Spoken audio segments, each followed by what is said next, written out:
I'm Everett Erickson, and this is The Mixed Review, the movie review segment that gives you two perspectives, one from someone who loved the movie, and one from someone who hated it.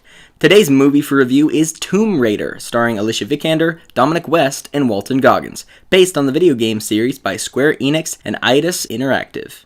Lara Croft denied her inheritance of a massive fortune in an attempt to hold on to the memory of her father, but when a secret room in the family mansion is discovered, she realizes that he could still very well be alive and on an island in the Devil's Sea, searching for the tomb of the Japanese demon queen Himiko.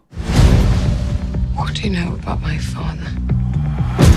Now I see the likeness, the recklessness. Close the tomb once and for all. The fate of humanity is now in your hands.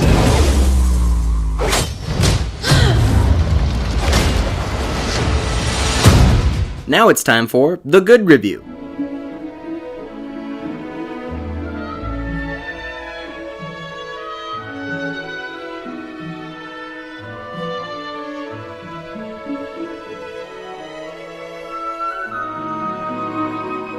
Tomb Raider is one of the first real adventure movies of 2018, and it gets the job done well. The action scenes, especially the scene in the dilapidated plane, are all really well choreographed, they're satisfying, and they're interesting. Walton Goggins is superbly casted as the villain of the piece, and demonstrates his ability to be an absolute force. In my personal opinion, I always thought that he was being underestimated whenever he was cast in movies like these ones as the dim-witted or murderous assistant, and I hope he continues to get larger roles like this one so that he can continue to shine. And Goggins isn't alone.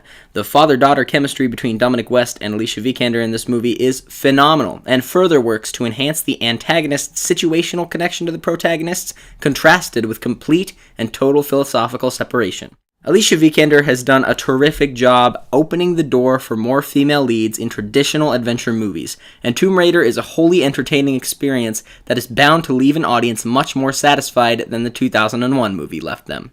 I give it 5 out of 5 stars.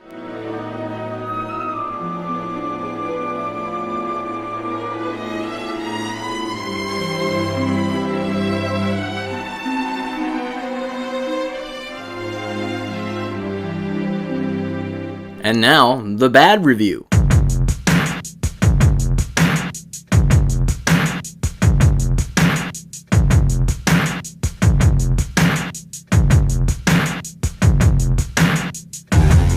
First and foremost, Tomb Raider fails at its namesake. The tomb raiding segment is boring, unoriginal, and trivial. Each of the trials within the chamber are either completely random or easy to figure out the solution to.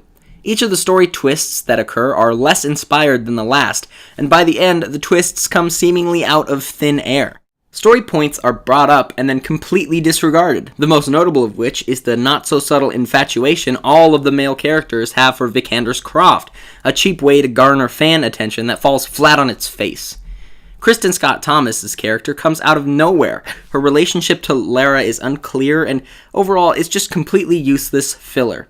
Thomas is a great actress that gets dragged into this absolute cluster so that Lara can have a female sympathetic and driving voice, but without a character to act, Thomas can only be forgettable. And of course, just like the Square Enix remakes of the original video games, Tomb Raider is full of dumb and out-of-place torture porn scenes. I wouldn't be surprised if someone was able to count up Vikander's lines and find that she squealed and screamed more than she actually spoke. In the end, the film is just a rehash of Indiana Jones and the Last Crusade, taking the story outline of the earlier classic and leaving out everything that made it great. I give Tomb Raider 0 stars.